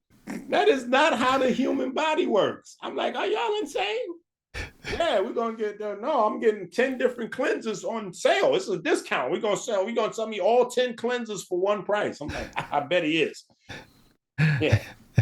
That is not anatomy. Your body does not function that way. Damn. And the crazy part is people in the holistic community teach the idea that your body is not individual systems and parts, is right. one holistic system. Right. I'm like, so you understand that, at least on the surface level, why would you let somebody sell you 10 different cleanses? To like, what are you doing? That's a good point. Like that, those ideas contradict each other. Now, is it a whole system or is it a lung cleanse, kidney cleanse, heart cleanse? What are we doing? So I want to talk about hydration, but before I do that, I just want to make sure everybody knows I got the moon rocks for sale, $350. We had an asteroid land in my backyard. If you want to connect with the ancestors, we got the moon rocks for sale, $350. If you want the alien rock, stay right here. $350 for this one right here. I let this one go today for $299, just in case y'all want them moon rocks. I got them on sale. Cash App, $ Hotep Jesus. Okay, I got the moon rocks for sale. Just want to make sure we put that out there. If you want to connect with your ancestors, okay, you want to do astral projection, you want to activate your chakras, not your booty chakra though. We don't do booty chakras, but I got those for sale. Unnecessary roughness on the defense. That's all I can do is throw a flag on a plate. I want to talk about hydration before we get out of here, because I'm hearing on the interwebs that you want to get your hydration from fruits. Nope. Oh shit! Here we go. No, I know where that's coming from. So there's somebody out there that be stealing my material, doing a bad remix, and got caught in a bad take and looked like an idiot. Uh-oh. Running around saying that the humans were not designed to drink water. Yeah, that's what they said. Yeah, humans are not designed to drink water because look, we don't even have a neck that could go into water to drink it, and we don't even have a tongue, and so we've got to design cups to drink water, and cups is unnatural. So I see, and so this is where it gets really ridiculous when we start to say that using a cup is not natural. Like, bruh. The thing that makes humans special is our ability to make tools. Like, what's wrong? Like, I just, it's just, people are going really far to justify selling some products sometimes. It just gets really crazy out there. So Yeah, Doe said, "Eat your water" used to be my favorite line when it came to getting hydration from fruits and veggies. yeah. It Eat sounds your good. It's water. clickbait. It's that's not That's not it. that's We not. can't get out. We can't get our hydration from the watermelon and all of that. We can definitely get hydrated from fruits, Okay. but that is not it, right? Okay. Your body wants actual water Why? because clean water, sugar free, sugar free, color free, like just plain H2O is the good stuff. Like we cannot forget that. Life comes from that. Like and it's crazy that black folks makes this stuff up. You don't see white folks making up this foolishness. It's only the people that's dying from diabetes that's trying to justify sugar water. Like, no. We was born to just drink sugar water. Like we're supposed to have sugar water. That's it. Yeah, this natural sugar water that comes out the fruits because it's loaded with natural sugar, and the natural sugar is gonna. We gotta stop. We gotta leave the sugar alone. It's the same when people ask me, EnQi, what's the best sugar replacement? No sugar replacement is the best sugar replacement. It's still sugar. Don't like, oh, well, I'm gonna get the agave. Like, no, you just buy an expensive sugar. Like, you have to stop with the sugar. Your body needs water. Water is the thing that you was designed to load up on. Most of your body's molecules are water. That's the first place that our health is like, because we keep trying to outsmart nature. It's arrogance that we have. We trying to outsmart nature. Your body is made 99.999% of your molecules are water molecules. That right there should just tell you everything you need to know. But we trying to reinvent it. Like, no, because we're gonna have the water, and it's gonna come with the sugar already intact because we got this thing in our mind where we hooked on sugar. And a lot of these guys, like for instance, that guy who came up with that take where people are getting that from, he became a herbal salesman after ODing on crack cocaine. Yeah, that's his story. He OD'd on crack cocaine, took a herbal detox, and then start selling herbs. Start selling the herbal detox that he used to detox from crack cocaine. And so now he's doing takes like our body is not designed to drink water. And I'm like, see, it's not confusing to me. Y'all out there confused because y'all like, oh, EnQi, but your place you start from doesn't have anything to do with where you end up. I'm like, within reason. Within reason. There's a, because if you start out crack cocaine and then you just start selling herbs and there's not like a time period where you weaned off and sobered up and then sat up under some elders and learned the thing and took some years to heal yourself from the crack cocaine and dopamine, like got yourself together before. I don't think that ideas like the human body's not designed to consume water would come out of your mouth. But because you still got that cracky, you got that cracky up in there, that was where those types of things would originate. Like, yeah, it's only the people who are dying from diabetes that come up with clever ways to fool you into believing that your body's only designed to drink water attached to sugar. So, is there anything special that happens in the body when you drink water? Like, is the hydrogen separating from the oxygen and connecting with the photons and the pigments? All of that's happening. Everything you can think of special is happening with water. Water is magical. Water is the only thing on earth that could fill up your stomach and still don't have no calories. Think about that. You could drink a whole bunch of water, your stomach be full, like you had Thanksgiving dinner, and you don't have no calories. not 1 calorie. You drink 2 gallons of water, there's no calories. Like that's magical in and of itself. Really? So, yeah, water's amazing. Water's amazing. We're not really focused on. There's a whole part of our anatomy.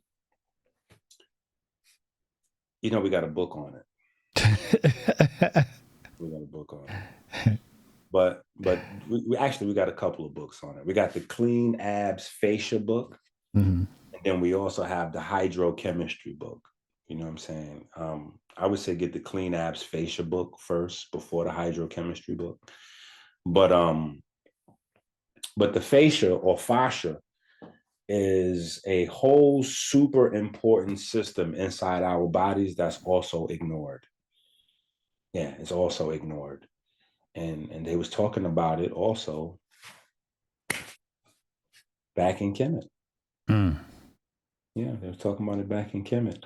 So, we need water for our facial system, for our facial system. Like we need to be able to clean. Like I almost, instead of naming that book, the Clean Abs Fascia book, I almost named it How to Wash Your ASS book. You know what I'm Mm. saying?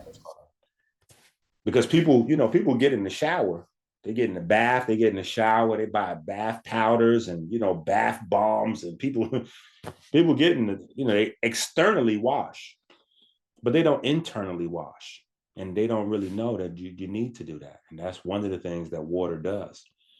So how much of that water, some people, they got the bottles that say, some people say you got to drink a gallon a day. Nerd said do 300 push-ups and drink a gallon a day and you gain weight. But how much water are we supposed to drink? Well, the Dr. EnQi school of thought, right? Mm-hmm. We try to encourage people to drink 1 cup, right? 8 ounces, 1 cup every hour that they're awake. So whatever that comes up to, just 1 cup an hour, right? Now, if you're exercising, right, then you need some other stuff. But just for your body's basic, for your lymphatic system to run the way it's supposed to, and to keep your interstitial fluid clean, and, to keep your fascia, hydrated, 1 cup an hour. 1 cup an hour. That's it. 1 cup an hour. That's not bad. I could do that. Yeah. And I tell people that, you got everything else plugged into your phone. You might as well plug into your phone a reminder every hour to have a cup of water. Right. Yeah. Have a cup of water. Your cells are made out of water. You need it. Right. And a part of people having brain degeneration is the fact that they go years and years without being, they have poor water habits. They don't drink plain, clean, regular water, like H2O, just water. You know what I'm saying? A lot of people, I don't like the taste of water. So, oh yeah, eat your water, or buy these little packets. See, because once you open up that eat your water door, people are always shortcutting. So once you open up that door, you done opened up the powder packets door. And now you're getting the water additives, like make your water more hydrating. This is you got lack of electrolytes and orange flavor to it. And element. They got the water packets. You put that in there, and they got the electrolytes. We gotta stop it. We gotta stop it. We gotta stop it. We gotta stop it. They got the electrolytes, EnQi. Life did not evolve from packets of powder, nor did it evolve from out of fruit. Like we didn't come from watermelons, or watermelons are great. I'm a proponent of watermelon. I wrote about like the whole idea of how comedic scientists created watermelons. Like it's a beautiful thing. Cucumber in the mint in the water. Plain water, man. Listen, all of those things are cool. I do a lot of. I add a bunch of stuff to my water because I just drink mostly water, so I'm always adding some stuff to it. But it cannot replace actual water. Just plain. You cannot be going days and days and days just eating. If you notice, the watery fruits are usually the sugary ones. Right. Like nobody's going to tell you, like the people that's having eat your water conversation, they're not going to tell you to eat up a whole bunch of celery. Right. Yeah. Well, celery is high in water content. But you're not going to eat up no whole bunch of cucumbers and celery to have no days full of water. You know how much that you need a garbage bag. You need like a big, hefty, you're not going to have that much. So those conversations are usually steering you around to like watermelon. Like somehow all of those conversations end in watermelon. Mm. Yeah, it was just watermelon. That's like they pull that out to argue. Yeah, but watermelon's hydrating. Like, ho. So what are you doing? Like, are we having like 10 watermelons? Like, I have 5 children. So how many watermelon am I buying a day? Like, what am I doing? 50 watermelons a day in my house? Like, how much space do I have for what? Like, what are we talking about? You know what I'm saying? Like, these ideas don't even be practical. Like, even if you want to play along, like, bruh, how many? So I need, as an adult, I need like 3 to 5, depending on the size of the watermelon. I might need 6, 7 watermelons a day. And then with my children, like, come on, man, it's ridiculous. You know what I'm saying? Like, it just but we got them. Come on, man, we got the element water packets, man. He put the electrolytes in there, the powder. Why we can't do that, man? They got electrolytes in there. You can do it, but that's not to replace good water, like spring water. Do you recommend the packets in the water? Spring water, rainwater. Listen, if you want to do something fly and sophisticated, buy you a 6-pack of rainwater. A 6-pack of rainwater? You could do that? Absolutely. What if I just get a bucket and put it outside? Well, depending on what state you're in. See, listen. Now you're starting to go into this pocket of, like how I said back in the days, it was more of a heinous crime to be caught worshiping the sun than to kill somebody. Yeah. Well, depending on what state you live in, your door may get kicked in and you will get thrown into the penitentiary for collecting rainwater. But yeah. Yeah, that's true. So yeah, you got to check your local laws first. Yeah, it's better. Well, just go ahead and just go to Amazon and just, act like Yeah, just go ahead and order you something, like I said. Anything else is not Dr. EnQi recommended. I said, if you want to do something special, order yourself a 6-pack of rainwater. Don't you now? HJ said, well, what if I just... Now you hot, you might have to wrestle with them people. You know what I'm saying? They're not interested in allowing you to tune back into nature like that. You go into jail for that. You can go to jail for rainwater. Like, when I first found that out, I was like, what you mean? Because we was having this conversation at a lecture I was doing in Philly. This is back in the days, maybe 20 years ago. And folks was like, yeah, you ain't know you could go to jail for rainwater? I was like, what? What you mean? Rainwater is delicious. I love rainwater. I try to drink me some every time it's a good pour down. Like, what you mean? It's like, all right, don't say that again in no other lectures. They said, you going to jail, boy. And sure enough, I looked it up. I was like, this is crazy. So if I take a bowl and it's raining, it was raining today, I take a bowl, just put it outside. If you go ahead and order a 6-pack of rainwater. Why can't I drink my rain out my sky? Listen, if you order a 6-pack of rainwater, I think they'll be able to deliver to you, The shit outside is free, EnQi. Hey. Remember the society we live in. Right is not always correct now. You had to learn at an early age. There's a difference between what's right and what's correct. Yeah. Glenn said Chicago rainwater smell like Black and Milds. I'm going to pass. See, that might be. See, that's how they package that up. It's to protect you. These laws to protect you now. You don't know what's in the sky. So, folks complaining about chemtrails, and certain places, like, if I was in California, I wouldn't drink no rainwater. Man. Nah. LA, oh my goodness. No way. What? Them factories down there, the sky be looking black and crazy down there. It's scary down there. I went out there to visit. I was like, yo, y'all not worried about that right there? Y'all worried about gangbanging. Y'all worried about the wrong thing out here. Y'all not worried about that right there? I can't wait to get me back over to the snow. Y'all crazy. I'm not trading in the snow for that. Like that. What is that? Oh, I don't know. That's, we got the factories out there. So you don't even know what that is. Okay, yeah, I'm good. I got to get back. We get a little cold weather, a little snow, but you got to realize it's a trade-off in America.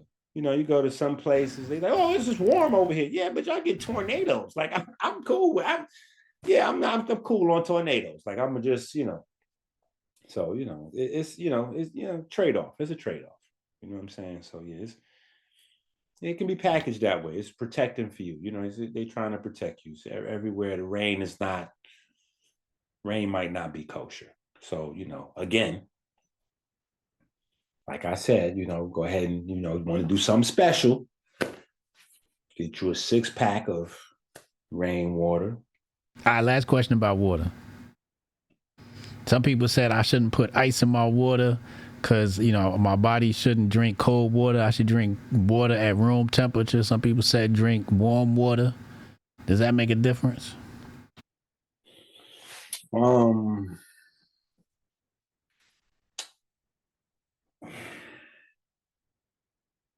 Within reason. Let me say that. Within reason, right? Because when you talk about hot water, you're just talking about tea without a tea bag, right? Like that's technically. I mean, that's our, I'm just saying it in a way where people can get it. Like, because nobody really is like, I mean, over the years, what I'm saying, being like a waterologist, teaching water and, like, I've met people that believe like they don't drink cold water. They don't drink cool water. They believe in room temperature or warm water. And I get it. There's some benefits for metabolism and some other stuff. But I'm a person that believes in water, right? And so what about the same amount of water with fruits, veggies, and herbs? What about hold on. I'm about to put that all, I'm about to line it up, right? So I believe that if you focus on getting in the water, because see what happens is once you start putting constraints on water, it actually is counterproductive because the constraints just make people drink less water. Right. And so the important thing is really to get people to get as much good, clean water in their body as possible. Now, once that's happening, right? Once that bar is met, then we can worry about electrolytes, sugars, room temperature, tea, blah, blah, blah. Because for most people having these conversations, it's just intellectual masturbation. They're going to drink Minute Maid. They're going to drink fruit juices that's made from concentrate, which is basically just sugar water. They're going to drink all kinds of, they're going to be buying bottled water while secretly drinking tap water inside 1,000 other different products. Like we're crazy maniacal with our concepts and, so clean water. What about Will Smith's son? Jaden Smith got some shit called Just Water. You familiar with that brand? I am, because my daughter Tony was a big Jaden. She was a Jaden and a Willow fan, so we definitely bought a couple of Jaden's. But there's nothing special about And Jaden was a troubled child. He's grown up in that household with Jada, and so. Yeah, give them some space. Just look the other way. It's boxed water. Listen, how much it costs for one of them things? Like, let's just, like, I had to tell Tony, I was like, do you realize how much that costs? I said, what are we doing right now with this? Oh, well, he's donating a portion to the Dolphins. And I said, I'm about to hit you upside the head with one of the boxes. Now, if you choose to get you, like how I said earlier, if you want to do something extra for yourself, order you a 6-pack of rainwater. You know what I'm saying? Get you some Got the special. Just Water right here. We got the Just Water. We got the Jaden Smith water right here. $2.79 for the bottle. Right. So that's what I'm saying. You know, if you just want to have just water, you know, to support the Jaden movement or feel special yourself because you got a box instead of a plastic, you know what I'm saying? Like, I don't think box is the answer to plastic for the people worried about plastics. If you're worried about plastics, you go glass, you don't go box. Um, yeah, like that's I'm like, oh, cardboard box. That's super nutritious. Like, why not just eat the box? Like, that's great. Like, no, we're gonna go, if we're gonna do something, we're gonna go glass. You know what I'm saying? Otherwise, you're just gonna get you But his box is plant based. He got plant based boxes. you know, you're just exposing how many different ways our people getting pimped. You know, that's why I said, you know, you really must be intended on being my friend forever because, you know, you got me up here on the stand testifying against all my friends. And be like, yo, EnQi, so you hating, huh? You just hating. You don't want us to make no money, huh? You just hating on what we got going on. Like, nah, HJ started it. I don't know what he be watching Tuesday afternoon to line these questions up, but y'all got to get y'all there. Y'all got to get y'all passport to Hotepistan together because clearly y'all are on the terrorist list of Hotepistan. So I got to come testify against all the terrorists. I don't know what it is. I got to figure it out. I got to get yourselves right. We just gotta get the people right. The people want to know the truth. You know what I mean? They want to know the truth. You know what I'm saying? Fresh water is spring water, artesian, and rainwater, and what you can afford. You know what I'm saying? Like what you can afford. Because water is about consistency. You need a lot of water every day. You need a lot of water every week. You need a lot of water every month. So, what you do once in a while is really not going to impact your body.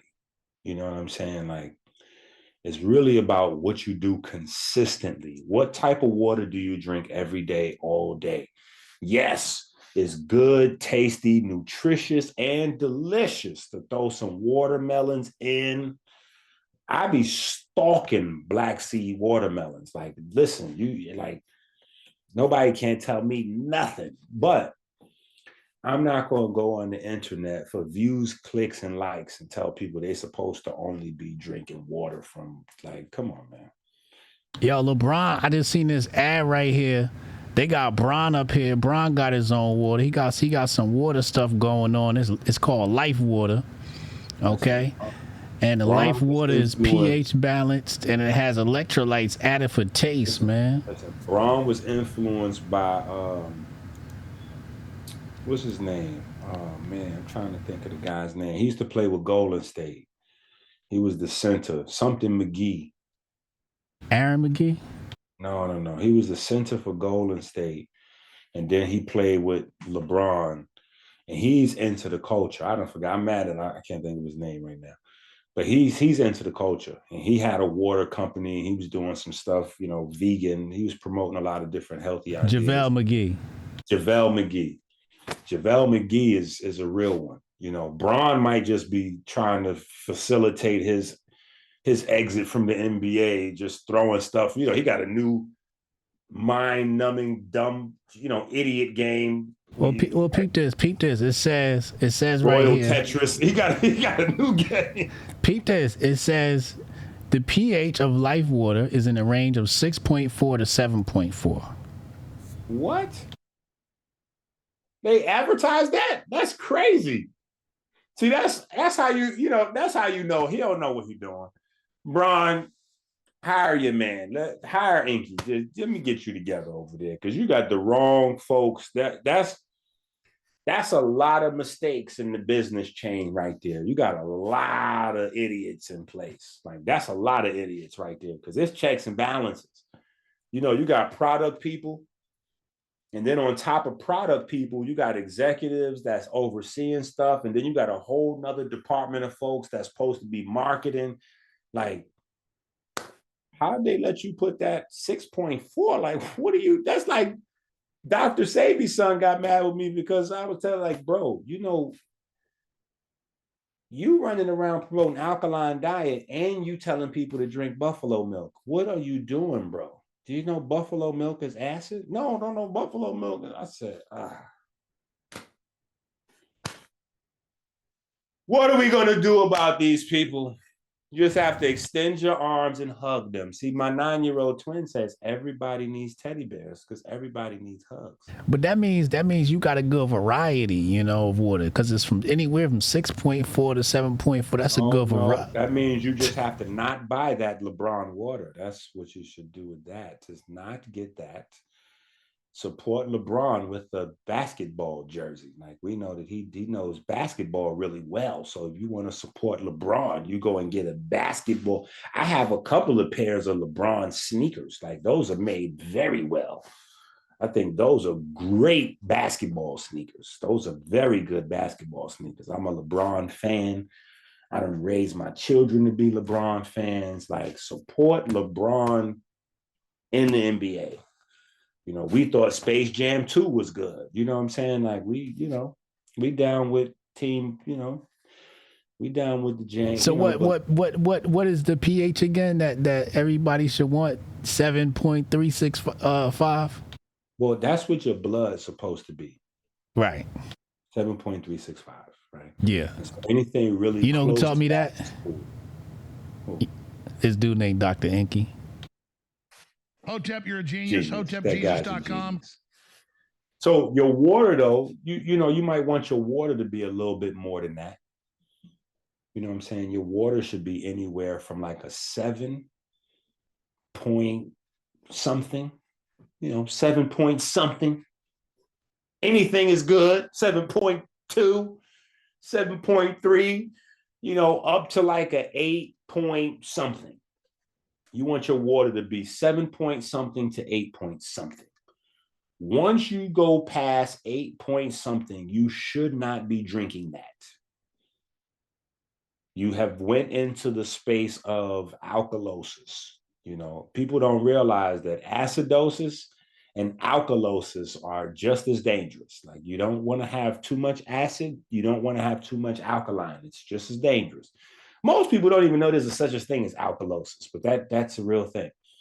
So, you're not supposed to, you don't want to go, because people got in their mind, like, the more alkaline, the better. And I always tell people. Yeah, they got that 9.5 pH water. Don't you buy that water. That's tap water with chemicals added to it. That's not real. That's not a real thing. Nature doesn't do that. So that's why I keep saying we got to go back to the natural. You see what I'm saying? That's why I just showed the picture in Kemet. They was giving reverence, right there by the palm tree. Like, it's natural. We got to learn from nature. If we're going to try to duplicate or even go better than, we have to understand what nature is. Like, we got to stick with that. You know what I'm saying? Because if you look at the acid alkaline chart, right? The things that are really alkaline are scarier than the things that's really acid. If you look on the acid and alkaline chart right now, like, if anybody's watching, pull up an acid alkaline chart. And you're going to notice on the acid side, you got like fruits. These very same fruits we talk about. You got fruits on the acid side, lemons and citric acid. Like, think about the phrase. It's citric acid, like, literally. So, but when you get on the alkaline side, you got stuff that's like, it'll immediately snap you out of confusion. Because when you go super alkaline, you go bleach. Bleach is alkaline. Bleach is like a 13. Bleach is a 12 or a 13 on the alkaline side. Ammonia is like a 13 to 14 on the alkaline side. They got carrots, alkaline 10. So my point, but keep going past there. Yeah. Bleach, ammonia, detergents. So, okay, those are highly alkaline. Right. So you know immediately, like if you offer somebody that's talking that alkaline foolishness, be like, well, how about you just have a cup of bleach and save your money? Because we can get you a whole gallon of bleach for like $3. You don't have to buy no $12 kale salad and $15 green juice. Like I can alkaline you to death right now for like $3. Yeah, $3. You can get all the alkaline you want. You know, oh, EnQi, come on, you being ridiculous though. That don't even make no sense. I'm like, no. You're being ridiculous. I'm telling you that the acid and alkaline principle is biochemistry. And since you don't understand biochemistry, you don't understand acid and alkaline. Because if you understood acid, you would know your body is made out of acids. So you have to have acids or you can't regenerate your tissues. Your collagen is acid. Your pigment, the people running around screaming melanin. Melanin is made out of amino acids. You know what I'm saying? Like, that's why we have aromatic amino acids. Like, so, it's work, man. People don't read. Drink your water, people. Drink your water. Shout out to Tika. Thank you for the 5 gifted. Oh, this is a real hotel. Hey, man, great episode again tonight. We'll collab over the next week or so and come up with some topics. If you guys got some topics you want us to cover, go ahead and mail those in. Okay, you're going to mail those in. You're going to mail those in along with your donation for the angel checks. We got the angel checks coming. Okay, so mail your concepts in. We'll send you back an angel check. Make sure you put your date of birth on there. The angel checks are going to witness protection.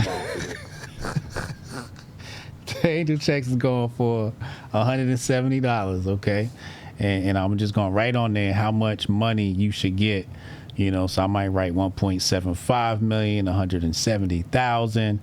So the angel checks and the angel checks come with the moon rocks. You're gonna have Blue Pill running around like, yo, I heard y'all did an episode about me over there. Talk about my jewelry. All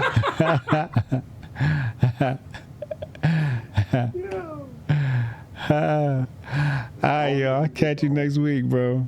Oh wait, I gotta connect you with a friend of mine. She got some people that need some health assistance, so they're gonna want to get some private. Shout out to Willie Will. Thank you for the gift this sub. So they want to get a private session with you. So I'm gonna connect you and give you their number. Yeah. All right, y'all. I'll see y'all next week, man. Hotep and Bill. Hey.